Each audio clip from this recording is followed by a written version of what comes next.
बिहार जय भारत। हेलो नमस्कार साथियों, आप सभी को अपने ही यूट्यूब चैनल में दिल खोल करके स्वागत है।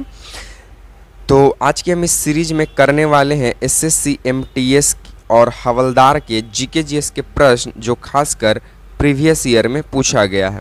तो आप वीडियो में बने रहेंगे एंड तक और लास्ट में जितने भी सवाल हैं उन सभी प्रश्नों का उत्तर देकर कमेंट बॉक्स में जाएंगे। और आपको बता दें कि ये तो हम एसएससी एमटीएस और हवलदार के लिए लेकर आए हैं जीके जीएस का, लेकिन ये सभी चीज़ों के लिए उपयोगी है। अगर आप बिहार पुलिस या फिर बिहार दरोगा, एसएससी, रेलवे, बैंकिंग और डिफेंस की तैयारी कर रहे हैं तो उनके लिए भी ये चीज़ें उपयोगी होगी, क्योंकि जीके जीएस का कोई भी ओर छोर नहीं होता, ये कहीं से भी कहीं भी पूछा जा सकता है। ठीक है, तो आज के हम इस सीरीज में वही एसएससी एमटीएस का प्रीवियस ईयर के जीके जीएस के मोस्ट इंपॉर्टेंट प्रश्न को करेंगे जो आपके आगामी एग्जाम में हूबहू देखने को मिलेगा। ठीक है, तो चलिए बिना समय को हम गवाए हुए सीधे सवालों से शुरुआत करेंगे। ठीक है, और बीच बीच में जो है लाइक, शेयर एंड कमेंट ये सब करते रहिएगा। आप लोग करते नहीं हैं। चलिए देखिए, सबसे पहला हमारा सवाल क्या कहता है कि भारत का सबसे बड़ा राज्य क्षेत्रफल के आधार पर कौन सा है? उत्तर प्रदेश है, मध्य प्रदेश है, राजस्थान है या महाराष्ट्र है? तो आप एक एक करके है ना पूरा डिस्कशन सुनिएगा। देखिए, भारत का जो सबसे बड़ा राज्य है क्षेत्रफल के आधार पर वो है राजस्थान। वो कौन सा है? राजस्थान। तो इस प्रश्न का right answer option number C होगा। लेकिन अगर हम लोग यहाँ से हम लोग मध्य प्रदेश की बात करें तो मध्य प्रदेश में जो है कान्हा नेशनल पार्क है। कान्हा नेशनल पार्क है। कान्हा नेशनल पार्क के साथ साथ पेंच नेशनल पार्क है। पेंच नेशनल पार्क। पेंच के साथ साथ आपको यहाँ से और क्या याद रखना है? Bandhavgarh national park, Bandhavgarh national park, Madhav national park, ये सभी कहाँ है? मध्य प्रदेश में। और इन्हीं कारणों से मध्य प्रदेश को जो है वो टाइगर स्टेट के हम लोग नाम से जानते हैं। टाइगर स्टेट के नाम से हम लोग जानते हैं। मध्य प्रदेश के इम्पोर्टेंट फैक्ट्सों की और बात करें तो मध्य प्रदेश के जो पन्ना जिला है, पन्ना जिला जो है ये हीरा के खान के लिए प्रसिद्ध माना जाता है। हीरा के खान के लिए प्रसिद्ध माना जाता है। उसके बाद मध्य प्रदेश जो है ये सोयाबीन का सबसे अधिक उत्पादन करता है। मध्य प्रदेश सोयाबीन का सबसे अधिक उत्पादन मध्य प्रदेश ही करता है। राजस्थान की बात करें तो राजस्थान में आप याद रखिए क्या क्या? तो महाराष्ट्र में आप राजस्थान में आप याद रख सकते हैं Sariska national park. Sariska national park कहाँ है? ये राजस्थान में। उसके बाद आप यहाँ से एक और याद रख सकते Keoladeo national park. Keoladeo national park भी कहाँ है? तो ये भी राजस्थान में है। उसके बाद डेजर्ट नेशनल पार्क ये भी कहाँ है? राजस्थान में है। और एक रणथंभौर नेशनल पार्क ये भी कहाँ है? तो ये भी राजस्थान में है। महाराष्ट्र की बात करें तो महाराष्ट्र में आप याद रख सकते हैं नब्बेगांव नेशनल पार्क। नब्बेगांव नेशनल पार्क कहाँ है? महाराष्ट्र में है। उसके बाद Tadoba national park. Tadoba national park भी कहाँ है? तो ये भी महाराष्ट्र में है। और ये सभी सवाल एसएससी में पूछा गया है, तो इन सभी सवालों को आप नोटबुक में नोट करेंगे। फिर हम नेक्स्ट सवालों की ओर हम लोग आगे बढ़ेंगे। ठीक है, चलिए, तो आई होप कि आप इसे कर लिए होंगे। बाकी उत्तर प्रदेश की बात करें तो ये जनसंख्या के मामले में नंबर 1 भारत का राज्य है। जनसंख्या सबसे ज़्यादा भारत के किसी राज्य में है तो वो है उत्तर प्रदेश। चलिए,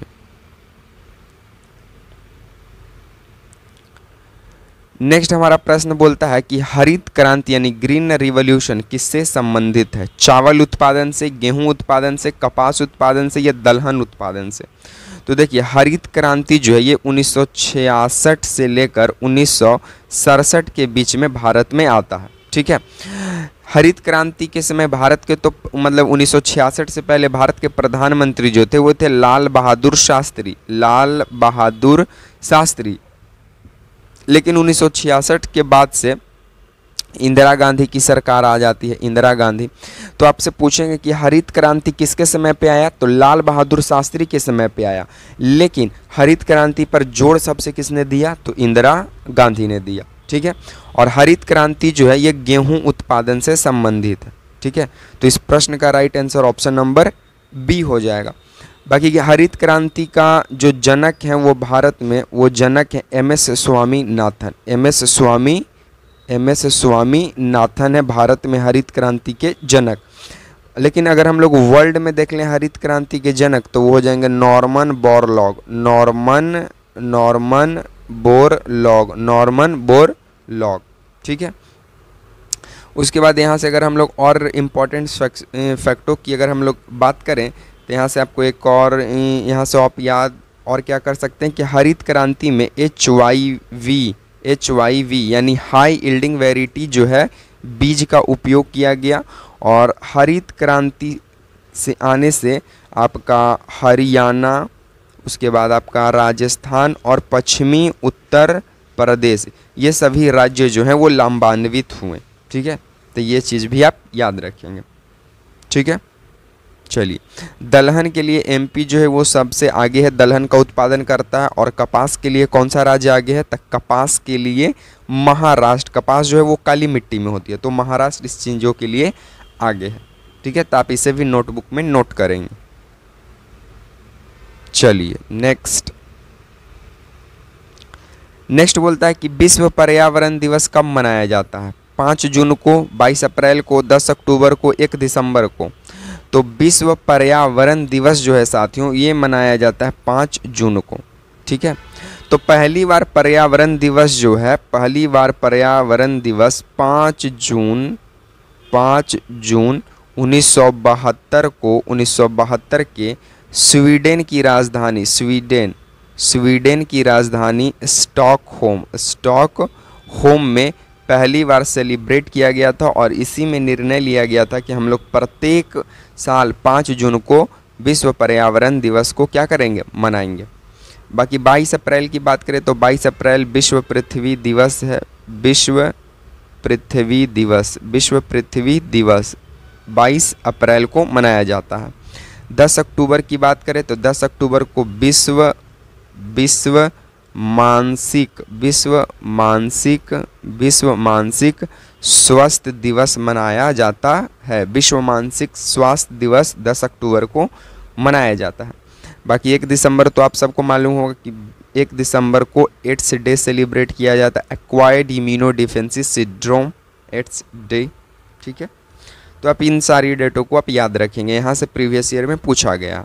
तो 5 जून 1972 को पहली बार मनाया गया, जिसमें प्रत्येक साल 5 जून को क्या मनाया जाता है? विश्व पर्यावरण दिवस। 22 अप्रैल को विश्व पृथ्वी दिवस, 10 अक्टूबर को विश्व मानसिक स्वास्थ्य दिवस और 1 दिसंबर को एड्स दिवस।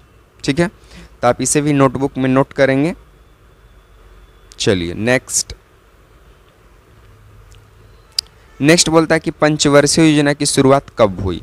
1947, 1950, 1951, 1962।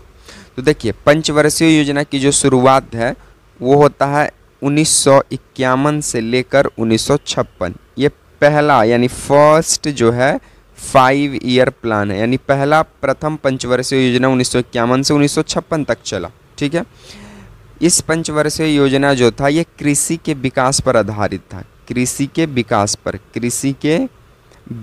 पर आधारित है, यानी इस पर कृषि पर सबसे ज़्यादा जोर दिया गया पहला पंचवर्षीय योजना में। और यह जो मॉडल जिस मॉडल पर आधारित है उस मॉडल का नाम है Harold Domar model. Harold Domar model पर यह आधारित था।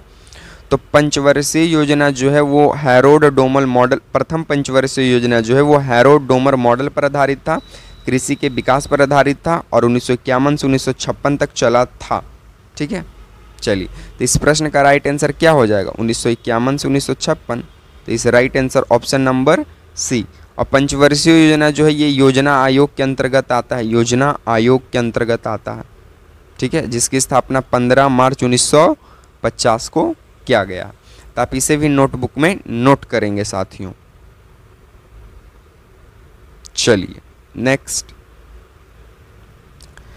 बोलता है कि शून्य का खोज किसने किया? आर्यभट्ट, भास्कराचार्य, वराहमिहिर या पिंगल। तो शून्य का आविष्कार आप लोग सब जानते हैं कि आर्यभट्ट के द्वारा किया गया। आर्यभट्ट जो है ये क्या किए थे? आर्यभट्ट जो है ये पाई का मान बताएं। आर्यभट्ट जो है पाई का मान कितना होता है? 3.1416। ये मान बताने वाले कौन है? आर्यभट्ट ही हैं। आर्यभट्ट ही जो है वो ग्रहण के बारे में बताएं। ग्रहण के बारे में कौन बताया? आर्यभट्ट ने ही सबसे पहले बताया।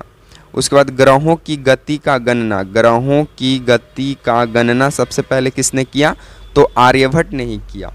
उसके बाद भारत का न्यूटन किसे कहा जाता है? तब भारत का न्यूटन जो है हम लोग आर्यभट्ट को ही कहते हैं, और इन्हीं के नाम पर 1975 में जो है आर्यभट्ट उपग्रह को भी लॉन्च किया गया।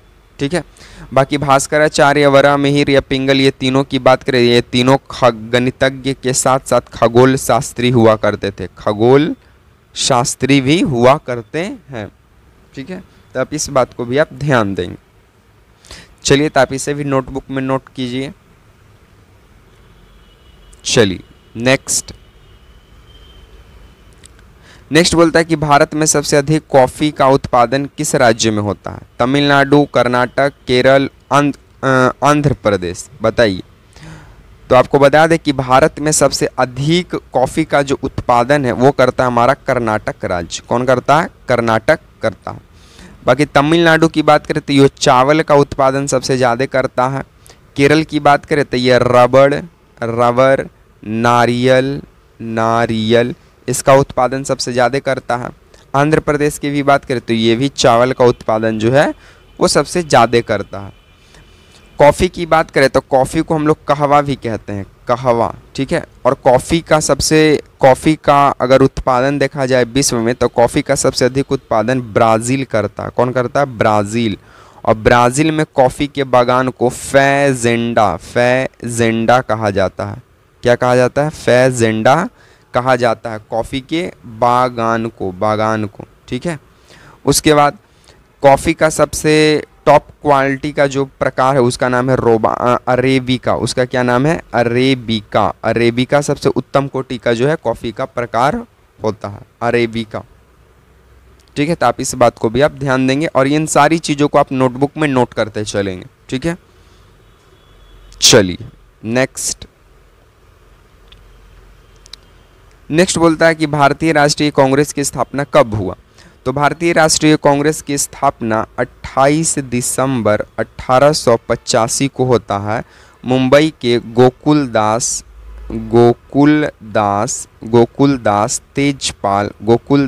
तेजपाल संस्कृत महाविद्यालय में जो है इसकी स्थापना होती है। ठीक है। 1885 में, 28 दिसंबर 1885 में। इसके पहले अध्यक्ष WC बनर्जी को बनाया जाता है। और इसके जनक की अगर हम लोग बात करें कि कांग्रेस के जनक कौन है, तो कांग्रेस के जनक हैं A.O. ह्यूम थे। ठीक है। और पहले अध्यक्ष इसके WC बनर्जी को बनाया जाता है। ठीक है। 1942 में भारत छोड़ो आंदोलन की शुरुआत होती है। भारत छोड़ो आंदोलन की शुरुआत 1905 में बंगाल विभाजन होता है और 1857 में सिपाही क्रांति होता है या सिपाही विद्रोह होता है। ठीक है। चलिए, तो इन सारी चीज़ों का आप नोटबुक में नोट कर लेंगे। चलिए नेक्स्ट बोलता है कि किस ग्रह को लाल ग्रह कहा जाता है? देखिए, बुध जो है ये सबसे छोटा ग्रह है। ठीक है। मंगल जो है इसको लाल ग्रह कहा जाता है। बृहस्पति जो है ये सबसे बड़ा ग्रह है। और शनि की बात करें तो शनि का आप उपग्रह याद कर सकते हैं। शनि का उपग्रह का नाम है टाइटन। शनि का उपग्रह का क्या नाम है? टाइटन। बुध प्लस शुक्र ये दोनों का कोई भी उपग्रह नहीं है। ये दोनों का उपग्रह नहीं है। शनि का उपग्रह का नाम है टाइटन और बृहस्पति का उपग्रह का नाम है गैनीमेड नाम है। मंगल के ग्रह का क्या नाम है?